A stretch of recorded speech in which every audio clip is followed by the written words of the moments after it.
Hi, this is Boki, and today I'm going to be doing kind of like a reading highlights for 2017 as well as some reading and channel goals for 2018. This year I read 35 books, which I was kind of surprised by because it seemed a little bit low. Like for some reason I thought I had read more books, and last year I read 53 and I didn't feel like I read fewer books this year, but it is possible that my laziness with Goodreads is catching up to me and that there were books that I didn't put in there. Like I did realize when I was looking it over that there were like 4 books that I had forgotten to put into my Goodreads. But you know, this was a year where I like had a reading slump and I've just been really crazy stressed and busy with trying to finish grad school. So, you know, I feel like it does also track that maybe I'd read fewer books this year than last year. My ratings were also mostly positive. 27 out of my 35 books were 4 or 5-star reads, and my average rating across all of the books was a 4.05. This is kind of in line with my 2016, where the majority of my reviews were also positive and my average rating was a 3.96. But in 2016, I did also have more books that were in the 1 to 3-star range.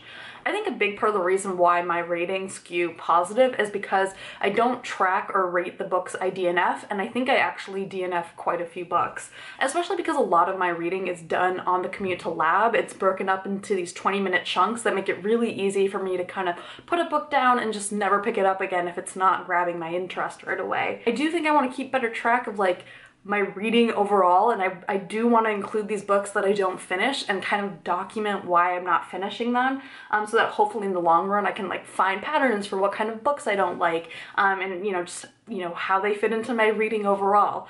I suspect that like a common theme is just that a lot of books have like particular writing tics that I get frustrated by, but I think the other aspect is just like time, and the book was good, I just didn't feel like reading it at this moment. So I don't really know quite how I want to track some of those books. Something that I noticed this year is that I also read a lot more recently released books. So books that were released within a few months of me having read them. And this is definitely a product of me being more engaged with like the bookish internet. So I hear more about new releases and I hear about them early enough that I also can get in on the library holds list and not have to wait like a year for a book that's really popular. And there's a lot that's fun about reading and reviewing new books. You know, the conversation is only just starting with them and there's not as many pre-formed opinions about them compared to a book that's been around for a long time. So you kind of get this feeling of like being part of this initial conversation that's just has a lot of energy around it. And like obviously I can't lie, like especially having a Booktube channel, it's kind of nice because these are books that people tend to be curious about. But I think reading recently released books has also come at the expense of some other things. One, the oldest book I read this past year was Kazuo Ishiguro's Never Let Me Go, which was published in 2005. 2005 is not that long ago. I was in high school in 2005, like I remember 2005, and that to me is not something I'm super comfortable with. I don't want to limit my reading to like just my own lifetime. In contrast, the oldest book I read last year was Rebecca by Daphne du Maurier, and that was published in 1938, which is also technically not that old, like in the grand scheme of how long books have been around, but at least it's not in the same millennia. So as you can see, I'm in lab right now, but while I was working, I realized that the oldest book I read this year was actually Lady Snowblood, and it just hadn't shown up in my original Goodreads kind of analysis, I guess, because I think the manga series was collected in 2005 and that was the edition I had read. But it was originally published in the 70s, I believe it was 72, 73. So I did at least read one book or one series or whatever from before I was born. But I think my overall point still stands. I need to be reading some more non-recently released books. The other thing is that I did not reread any books this year, and I think this has some pros and cons. The pro is obviously that I'm like exploring new books and new genres and kind of getting myself out of my comfort zone. But the con is I didn't get to do this thing that I think is really cool where you reread a book and it kind of serves as this like this point that you can kind of compare where you are in your life now to where you were in your life when you last read it. I really find that the way that my opinions about books have changed over time to be really indicative of like certain like processes that I've gone through where I like now evaluate like characters and relationships in different ways, and I just find it really fun to see those things happening. So I had 5 goals for this channel last year. I wanted to use Goodreads more, I wanted to read more manga, I wanted to see more movies in theaters, I wanted to read Jane Austen more, and I wanted to interact with more people on Booktube. As evidenced by my poor tracking, I have not used my Goodreads more. I've only read a handful of manga this year. I did watch a few movies in theaters. I did not read Jane Austen this year, and in fact, the only goal that I think I might have lived up to is interacting with more people on Booktube. But I'm okay with that because that was actually the goal that I think I was most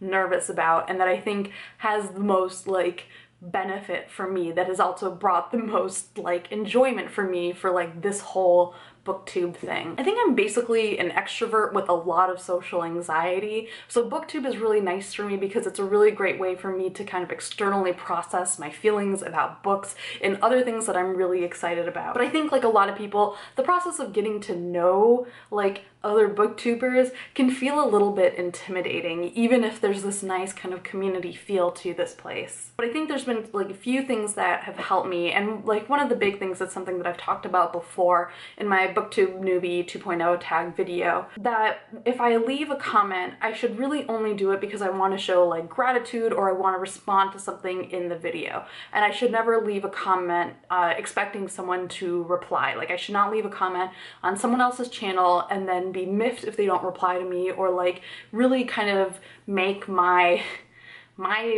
satisfaction with me leaving a comment dependent on whether or not they reply to me. And I've seen like comments about this like on Twitter and stuff, and I know some people disagree, but overall I understand the frustration of leaving a comment on someone's channel and not getting a response.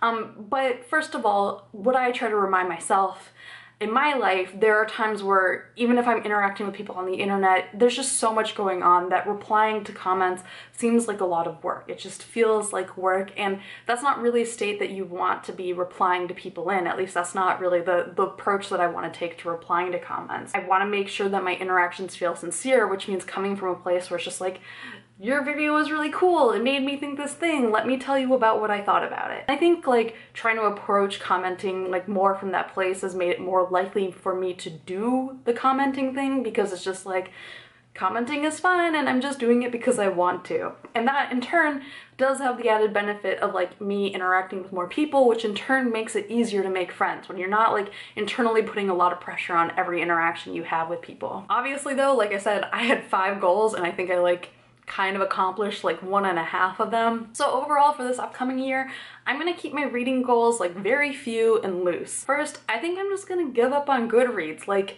I don't mean that I'm not gonna use it. Like, I think it's useful for me as just like a tracking device to say like, I read this book, I loosely thought this level of stars about it. I've noticed like star ratings like only do so much for me, but I also don't really feel like writing a review on Goodreads either, on top of like also doing the Booktube review thing. I just don't get enough out of Goodreads to put that much time into it. But yeah, maybe this will be like a reverse psychology thing where now that I'm like, I'm not gonna use Goodreads, I'm gonna like actually become super obsessively pro Goodreads. I also want to take on a goal that I've had for a while, which is to reread all of the Sailor Moon manga. Like, I was obsessed with the Sailor Moon manga as a kid. I did not watch the TV show because I did not have cable, which is very sad and traumatic for my youth, but I loved the manga, and I've been wanting to reread it all for so long, and I have a few of the volumes. I want to get the rest, and I just want to read through them and hopefully do some kind of video series on that, because I think that Sailor Moon was like just as influential in my childhood as Harry Potter was, which is like a huge statement for someone of my generation who was also who was a Harry Potter obsessive kid. So yeah, that's something that I want to do, I think, in 2018. I also want to finish reading all the books in my apartment that I have not read. I talked about this in my books I bought in 2017 video. There's some books I bought this past year and also some from previous years. I've also have some books that I borrowed from friends that I need to read, so I need to make that happen. I need to read those books, and I'm sort of supposed to be on a library hiatus, but then my hold on Little Fires Everywhere came in, and like, obviously now my hiatus is kind of like, maybe not, but whatever. Somehow I'm gonna make it through most of the books I have in my apartment this year. In terms of like goals I have for this channel, I feel like this past year has been kind of a mixed bag because Like on the one hand, I feel like I'm getting a lot more confident with the videos I make. I'm getting a little bit more confident like with how I make them and how I write them and script them and just what ideas I have. So that's been like something that's been really nice over the course of the year. But I've also felt a little bit constrained just because time-wise I haven't been able to put as much into this channel as I want to. And especially in the past few months, I feel like I have a lot of ideas for videos I want to make and I want to explore all of them. Like I want to work on all of them, but I can't. So I'm just kind of like right now doing like a hodgepodge of like little videos in each sort of category I have in mind. And so it feels a little bit less like coherent and structured than what I have kind of envisioned in my head. So hopefully in 2018, when I have more time, I'll be able to kind of get into a lot of the ideas that I have. I mean, like the big thing is that like not my thesis, this whole series I have about grad school is probably going to come to an end soon. Like I'm defending my thesis in January. That means that I'm probably going to graduate next semester unless something catastrophic happens, and I don't really know what I'm gonna do kind of to replace it, I guess. Like I don't know if I want to replace it. I kind of do because I really have enjoyed having that series as a way to talk about kind of like the culture of science, like with people who are not necessarily always engaged with science. And I think for me it's been kind of cool because I think what it's helped me sort of solidify in my own mind and just like kind of verbalize is that a lot of the thought processes that I use when I talk about like books and TV shows is really similar to the thought process that I use when I talk about like science and the culture of academia and like engineering. Like there's a lot of things that for me are very parallel.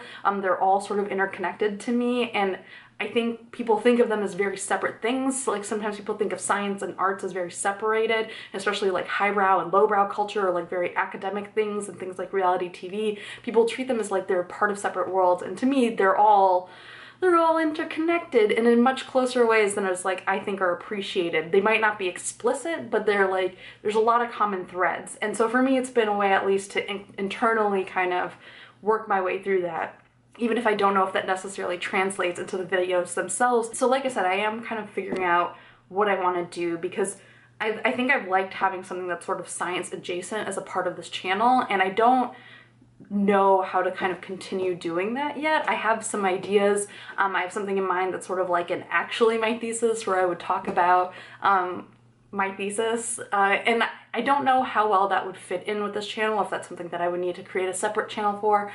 I'm not sure yet. I haven't decided. I'm kind of thinking about all these things. I don't even know if I will do that idea, but yeah, there's just a lot of stuff that I have in mind that I'm hoping in 2018 I can start to kind of organize my thoughts better and get back into something that's a little bit more consistent with this channel so that somehow like I actually pursue a lot of the project ideas that I have in my mind instead of just like dabbling in all of them. So yeah, thanks to all of you guys for watching this year. It's been really cool. I feel like I've made so many more friends on Booktube this year. It's been really exciting to like have my channel grow. It's been exciting to share this channel with like my friends and family. So even though 2017 has been kind of this bizarre year, Booktube has been something that has been very consistent for me, even if I'm not always consistently on it. I've just always felt it like as a part of my life in this past year. So I'm really glad that I found it, and I hope all of you guys had an okay, at least 2017, even maybe a great 2017. So thank you guys for watching, and bye.